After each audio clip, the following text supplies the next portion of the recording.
Hello, my friends. Thank you once again for joining us here on Kardec Ray. This is Spiritism, a closer look. We do this every Wednesday at 7 p.m. Eastern Time. I'm Luiz Lima, your host. And tonight we are going to talk about progressive transmigration. This is part of the codification. It is in the Spirit's book on part 2, chapter 4. The name of the chapter is The Plurality of the Existences. And in there, there's a set of questions subtitled Progressive Transmigration. The questions go from number 189 through 196. So let's get through this. So what I did tonight, instead of just reading the question and the answer sequentially or something like that, we just went through the chapter because there are not only answers from the spirits, there are Kardec's comments to some of them. So we went through the entire set of questions and we pulled out some of the phrases, some of the I would say statements, if you will, and we're gonna go through these statements as if they were bullets, uh, and we are gonna make comments on every one of them, and that will give us a general idea about the topic, progressive transmigration. So let me start by saying the first statement, the first phrase that comes from the Spirit's book. From the first time the Spirit is formed, it has its infancy. So the spirits are trying to explain to us in words that we can understand. So infancy is something that we can understand. We have a life, a physical life that has phases. Infancy is one of the first phases, right? Then we go into childhood, adulthood. So they're trying to use something that is easy for us to understand. So infancy means the beginning, in the beginning, the first stage. Here's another statement. The spirits, they have an instinctive existence. These spirits in their infancy, they have an instinctive existence. So here, instinct is the driving force. That is different. It's going to be different later on as the spirit progresses, but in the first time, when the first existence, yes, instinct is the driving force. The progress only I'm sorry, the statement is they process only the consciousness of themselves and their actions. That's all.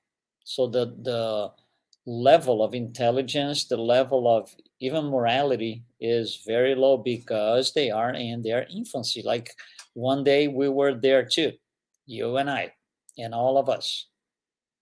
So their intelligence will develop, but in this stage is very slow. It's little by little. That's why we need so many lives to be able to reach higher realms and perfection at the very end. So what's also what they say is at the stage of infancy, the intelligence begins to unfold. So intelligence begins from almost from the get-go, from the early times, and it will unfold. It's just not going to happen in a snap of fingers. They're not going to have full intelligence just like that. It's a process. Same thing it is for us in our incarnate life. We go through stages. We go little by little.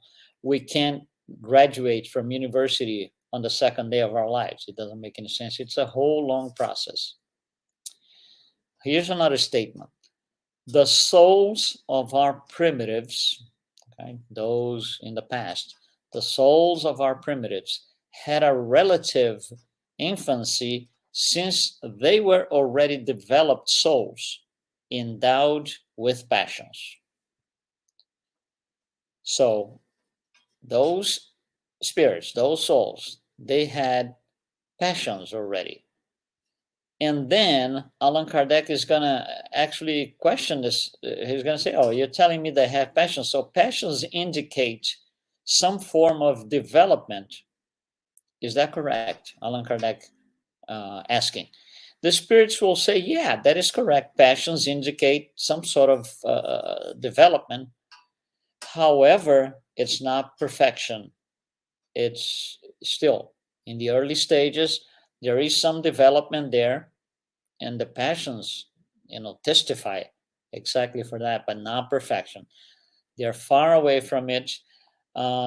Spirits will tell us that these passions, they are a sign of activity and an awareness to the self. So, and this will develop more and more. They will be more aware of themselves. They will get better.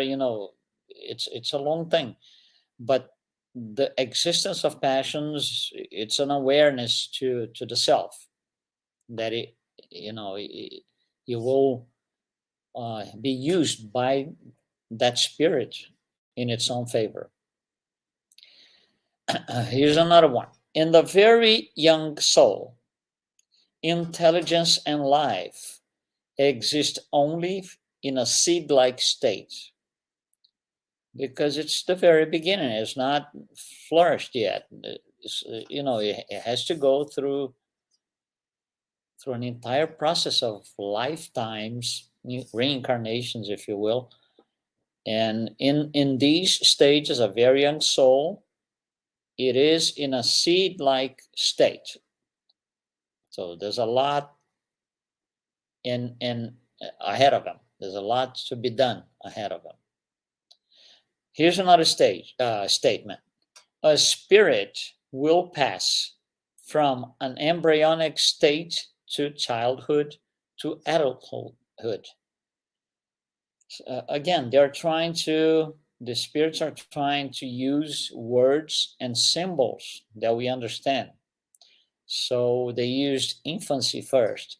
Now they're using 3 different words: embryonic state, childhood, and adulthood, because we understand these things. So, and you cannot go to childhood without going through an embryonic state. So, there's a sequence of things. And they will say, however, there is no decrepitude. There's no decrepitude, meaning they don't go backwards in terms of intellectuality and morality. So there is no going back. Once you know, you know. Once you learned, you learned. You see, it's like this. For example, let's say that I'm going to show you a word. Okay, I have a piece of paper. I'm going to show you a word. Before I show you the word, I'm going to tell you, listen, I'm going to show you a word, but I don't want you to read. Then I show you the word. You're going to read it because you've learned. You cannot go back to unlearn that. You cannot do that. So it's an acquired advancement per se. It's an asset. These things, they become moral and or intellectual assets. We can't go back. We don't lose those things anymore. So in going through the process, remember, embryonic state, childhood, and so, there are no shortcuts, no fast passes or leaps. You have to go through all stages in that order, because that's how you develop morality. That's how you and everybody develop intellectuality. So there is no snap of fingers. It doesn't happen like that. There is no divine decree that states, well, in 3 days you're going to go from this stage to that stage. There is no such a thing. It requires work, personal effort, right, and choice. Here's another statement. Perfection is very far from what we imagine. And the spirits will say, they will tell us, when you say development is not the same as perfection, because you have no idea whatsoever of what perfection is. There is, and they will tell us, for you, meaning for us, there is no such a thing as absolute perfection, because you can't grasp the meaning of that at the stage that we are. So it's a long shot. It's a long shot. Here's another statement. Humans can reduce the length and difficulties of the path. Only the negligent remain at a standstill. So we are able to reduce the length and the difficulties of the path. And the obvious question is how? How do we do that? So there's a few considerations here. First of all is free will. We all have free will. So we pick the pace we want to go on that path. It's our choice. Like they say, then I can be negligent on a certain incarnation, simply don't do anything, just, cross my arms and remain at a standstill. It's not going to do me any good, but it's a choice. I can make that choice because I'm allowed to. I got free will. Of course, it's not recommended. That's a whole different story. But as a choice, yes, I can make that choice. During a new existence, humans can regress to a lower level in social position, never in spirit. Again, a spirit can never regress. Never. So you might be a very powerful person in this life. Next life, you're going to be on a very difficult position. You might be a very poor person. It all depends. But this is in social position. You're not going to forget what you learned. So in spirit, there is no regress. There is no going back. The soul of a wicked individual can become the soul of a moral one. If it repents, that would be a reward. If the spirit or the soul repents, then yes, there's a reward. The reward is you're going to advance. You're going to be on a better life on the next incarnation. You're going to have better conditions, better sentiments, more positive, more virtuous sentiments if you repent. So you prepare your next life in a much better condition. Here's another one. Having the possibility of improving, this is very interesting. Having the possibility of improving on a future existence could cause some people to preserve their evil path. However, these would be individuals who don't believe in anything. Right? So there's a possibility that I say, yeah, no, okay, I know I got to work on this particular thing. I'm not going to do it in this life. I'm just going to leave it for next life. I can do that. That's a possibility. But what that tells us in general is that soul that does that, they don't really believe in anything, because it wouldn't make sense to not do anything knowing what's coming. It's like, for example, you live, I don't know, in an area that's a hurricane problem area every year. So there's a Cat 5, a Category 5 hurricane coming. They're, a couple of days away. You know everything is going to be destroyed, and you stay there. You don't flee. You don't go anywhere. It's a choice. But it doesn't make sense if you think about it, because you know everything is going to be destroyed, and you're going to be in the middle of it. So let me just repeat that again. Having the possibility of improving on a future existence could cause some people to preserve their evil path, not changing. However, these would be individuals who don't believe in anything. Because the ones who believe in the soul survival, they want to do something. They want to know everything. They want to question everything.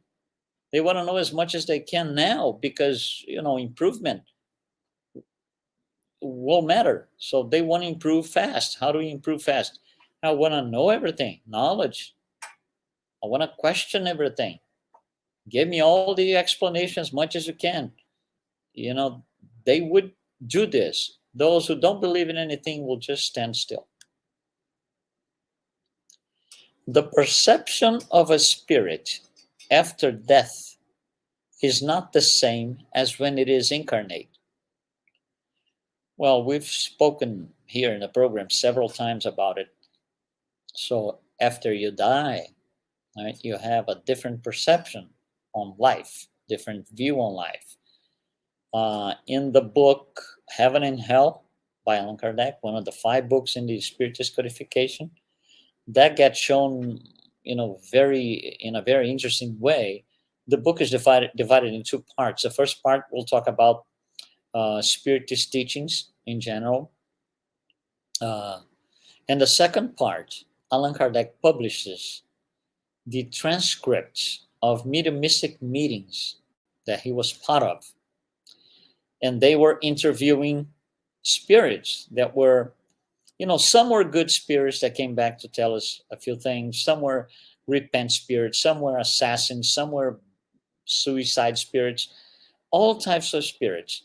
And whatever the situation is, when they come back to tell us their stories, what they were going through at the moment of the communication, not when they were alive on Earth, the difficulties, the hard times they were having, especially those who are not morally advanced, they have a hard time, and they come to explain to us in details with their own words and feelings and sentiments what they were going through, how difficult it was, how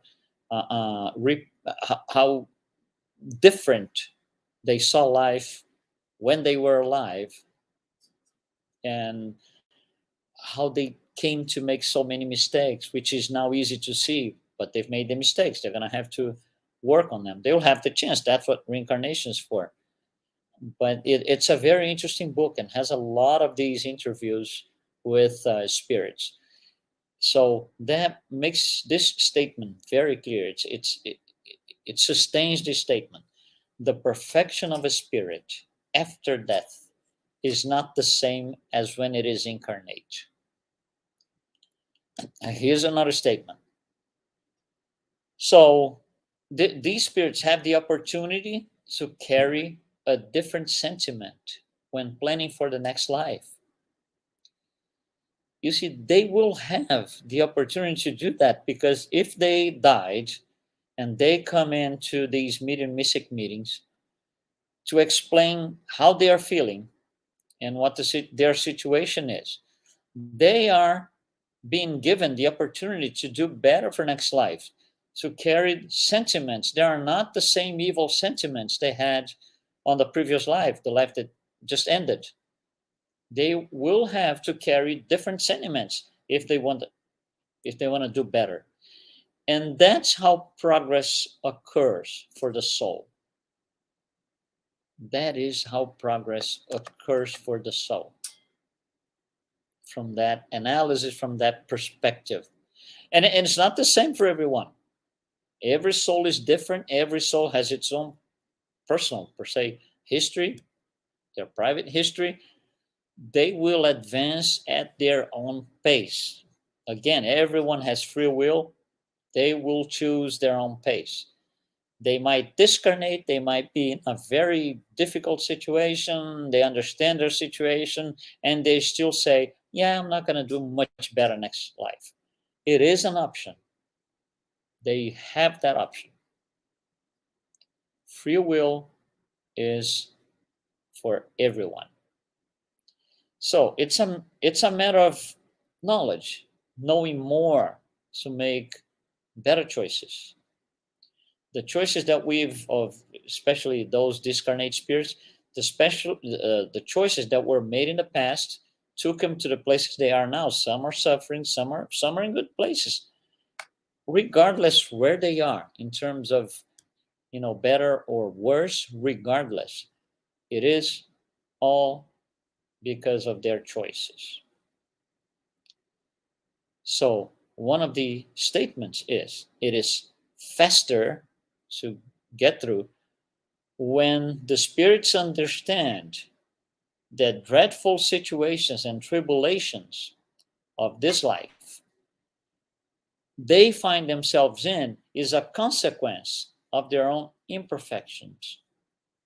So the situation that I'm in today, for us, incarnates or discarnates. That goes for all, for everyone. The situations that I'm in today, the tribulations that I have, that you have, these things are all consequences of our own imperfections, meaning our inability to make better choices. It doesn't mean that's going to be like that forever. No, not at all, please. It's going to be exactly the other way around. That's an incentive for me to do better next time, for me to sit down, per se, and plan my next life. And I'm going to plan a next life at a different level of morality, different level of intellectuality. I want to work on this and I work on that, but I won't stay or remain stagnant or stand still forever. Nobody wants that. However, we all have free will. And developing intellectually and morally, this will draw us, this will draw our path away from the path of evil. We're going to drift apart from the path of evil. That means as that happens, happiness starts to show up. And it will show up stronger and stronger as long as I keep drifting away from the path of evil. And again, we will have many, many, many opportunities to do this as incarnate spirits or as discarnate spirits. But we need to allow ourselves to gather more knowledge. That's why it's us in Spiritism, we say studying, knowing, it's crucial, it's critical, it's important, because that's what's going to bring us awareness of how to do better, how to make better choices. So that is progressive transmigration. This is, once again, Spirit's book. There's a whole chapter about it. It goes from questions 189 to 196. So I always encourage people to go to the actual source. So thank you very much. And we will be here next week. We'll see you next time.